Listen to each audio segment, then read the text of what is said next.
Welcome दोस्तों, आपका इस वीडियो में स्वागत है। आज अपन जो Mahatma Gandhi English medium school हैं उनमें टीचर डेपुटेशन के लिए एक एग्ज़ाम आयोजित की गई थी, उसके जो क्वेश्चन हैं उनको अपन डिटेल उनके एनालिसिस कर रहे हैं। इससे पहले कि जो क्वेश्चन उनको अपन ने 3 वीडियो के अंदर उनकी डिटेल एनालिसिस की है, तो इससे पहले कि यदि आप क्वेश्चन देखना चाहो तो वीडियो की डिस्क्रिप्शन के अंदर आपको उनका लिंक मिल जाएगा, तो उनको आप देख सकते हो। तो चलो अब अपन आगे शुरू करते हैं। Read the passage carefully and choose the best answer for question number 47 to 51।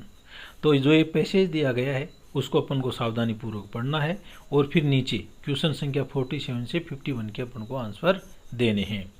As my train was not due to leave for another horror.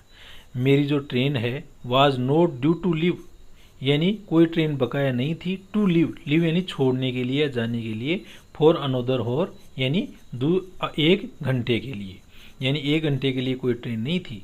I had plenty of time to spare, और इस प्रकार से मेरे पास में plenty of यानी enough यानी प्रचुर समय था, स्पेयर यानी बचा हुआ। आफ्टर बाइंग सम मैगजीन्स, तो सबसे पहले उसने क्या किया कि कुछ मैगजीन्स या पत्रिकाएं हैं वो खरीदी, तो कुछ पत्रिकाएं खरीदी। After buying some magazines to read on the journey, की यात्रा के अंदर उनको पढ़ सके। I made my way to the luggage office, और फिर मैं जो लगेज ऑफिस है या जो सामान रखने का जो ऑफिस है वहाँ गया, to collect the heavy suitcase, और वहाँ से मेरा जो हैवी यानी भारी सूटकेस है उसको लेने के लिए। I had left there 3 days before, और इस सूटकेस को मैंने उसको वहाँ पर 3 दिन पहले छोड़ दिया था, वहाँ 3 दिन पहले इसको रख दिया था। किसको? सूटकेस को।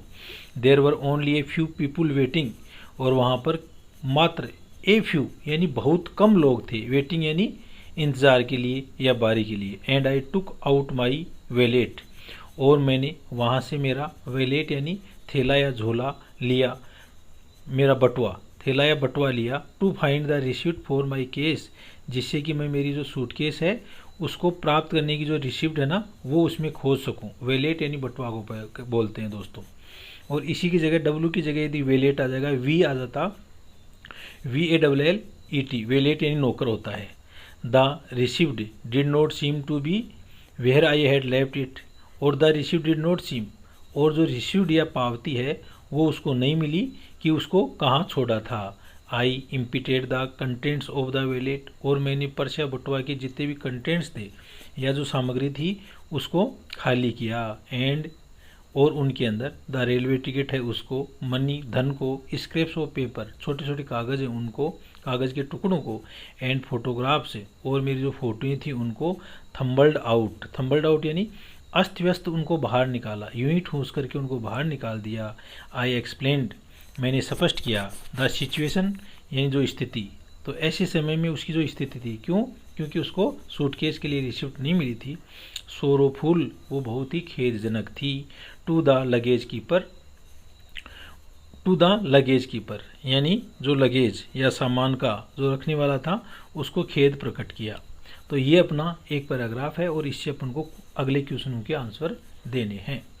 पहला क्वेश्चन है, the word use in the passage, इस पैसेज के अंदर एक शब्द का प्रयोग किया गया है। To move in an uncontrolled way, किसी चीज़ को हटाना अनियंत्रित तरीके से। तो प्लेंटी यानी तो बहुत होता है, इम्पिटेड यानी खाली करना होता है, एक्सप्लेन यानी स्पष्ट करना होता है, थम्बल्ड आउट यानी अस्त व्यस्त करके बाहर निकालना होता है। तो इसका दोस्तों आंसर अपना 3rd हो गया। अपना 48 अपन क्वेश्चन देखेंगे। The writer had plenty of time to spare because, जो राइटर है उसके पास में प्रचुर समय था, तो क्यों था? He arrived there 3 days before, वह वहाँ पर 3 दिन पहले आया था। नहीं, 3 दिन पहले आकर तो वो क्या गया था? सूटकेस रख के गया था। He had arrived 3 hours before, तो 3 घंटे पहले भी नहीं आया। He had to collect his luggage, वह वहाँ पर कलेक्ट टू लगेज, तो ये भी इसका आंसर नहीं है। ही हैड अराइव्ड एन होर अर्लियर, वह वहाँ पर 1 घंटे पहले आ गया था, इसलिए उसके पास में प्रचुर समय था। तो इसका आंसर दोस्तों 4 हो गया। इसी तरह अपन नेक्स्ट क्वेश्चन देखते हैं। The writer needed the receipt, writer को उस रिसिप्ट की क्यों ज़रूरत थी, क्योंकि वह उससे जाकर के सूटकेस ले ले। तो टू क्लेम हिज सूटकेस बिल्कुल सही है। To pay the luggage office no. To prove that he had at the luggage office no. None of about. तो इसका आंसर दोस्तों एक आ गया। इसी पैराग्राफ की रिगार्डिंग अगला क्वेश्चन है, the writer took out his wallet. Wallet purse या बटुआ को बोलते हैं। फर्स्ट टाइम टू, तो सबसे पहले उसने अपना वैलेट क्यों निकाला था जी। Look for the received, by some magazines. हाँ, तो सबसे पहले उसने क्या किया कि कुछ मैगजीन यात्रा के अंदर पढ़ने के लिए, जर्नी के अंदर पढ़ने के लिए। पे द असिस्टेंट, तो इसका क्या गया, fill out the from the luggage, तो इसका आंसर 2 आ जाएगा। बाई सम मैगजीन्स, तो ये आंसर अपना 2 आ गया। अगला क्वेश्चन 51 देखते हैं। In this passage situation means place यानी स्थान नो, इवेंट यानी क्षण नो, कंडीशन यानी परिस्थिति, पोजीशन यानी स्थिति। तो कंडीशन आ गया क्योंकि वो उस लगेज कीपर को सोरो खेदफुल रिसीव्ड नहीं मिलने के कारण बोलता है, तो इसका आंसर दोस्तों 3rd आ जाएगा। अब फिर अपन डायरेक्शन देखते हैं। Direction, fill in the blanks with the correct verb from the giving options. तो देखो अपन को करेक्ट फॉर्म, वर्ब की करेक्ट फॉर्म लिखनी है, यानी टेंस के अनुसार वर्ब का कौन सा रूप आता है वो अपन को लिखना है। प्रेजेंट, पास्ट, फ्यूचर 3 तो टेंस होते हैं और इनके तीनों के ही 4 उपभाग और होते हैं। तो I am Khalistan my garden, मेरे बगीचे में। आई के साथ में एम आ गया। एम हेल्पिंग वर्ब आती है प्रेजेंट कंटिन्यूअस टेंस के अंदर। तो वाटर, वाटरिंग, तो I am watering my garden, मैं मेरे बगीचे में पानी दे रहा था। तो दोस्तों आंसर क्या आ जाएगा, 2 आ जाएगा। फिर अपन 53 देखते हैं। I don't think I have ever on the sofa. तो आई डोंट थिंक मैं कभी नहीं सोचता। प्रेजेंट सिंपल, तो आई हैव एवर, हैव तो हैज़ और हैव और वर्ब की 3rd फॉर्म।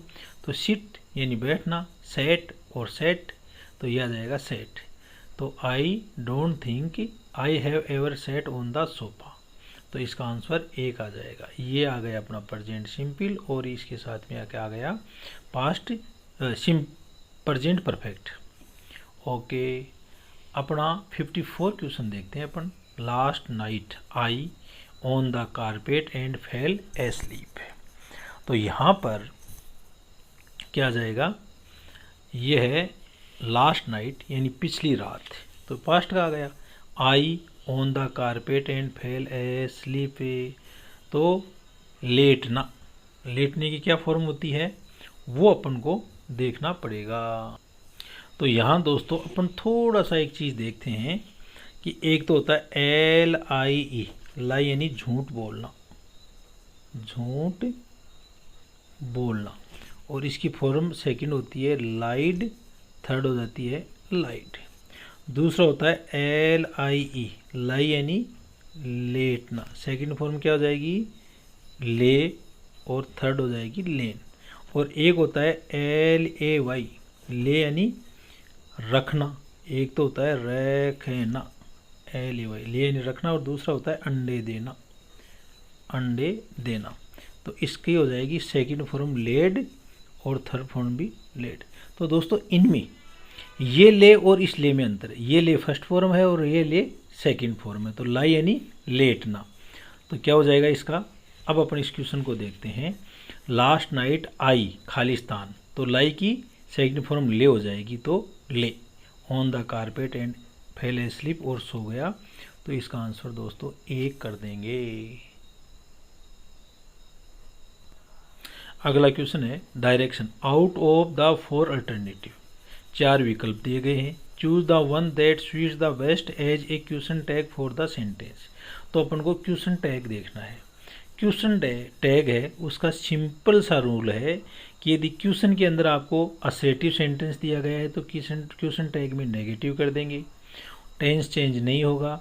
और यदि सेंटेंस के अंदर नेगेटिव दे रखा है तो इसके अंदर अपन पॉजिटिव कर देंगे। तो जैसे she rarely attend the class, तो रेयरली ये नेगेटिव आ गया, रेयरली वह मुश्किल से ही क्लास अटेंड करती है, तो क्या आ जाएगा इसका, डज सी, तो इसका आंसर अपन 1 कर देंगे दोस्तों। अगला देखो 56 है, एवरी वन स्टूड अप, प्रत्येक व्यक्ति है वो खड़े, स्टूड अप यानी खड़े हो गए। तो क्या आ जाएगा, प्रत्येक स्टूड अप सेकेंड फॉर्म आ गई, तो इसको नेगेटिव कर देंगे, तो क्या आ जाएगा इसका, डिडंट दे। तो इसका अपन आंसर 1 कर लेंगे, डिडंट दे। तो थैंक यू दोस्तों, आज के वीडियो में इतना ही। नए वीडियो के अंदर आगे के जो क्वेश्चन हैं उनको एक्सप्लेन करने के लिए फिर हम आपके साथ में उपस्थित होंगे। Thank you viewers, okay.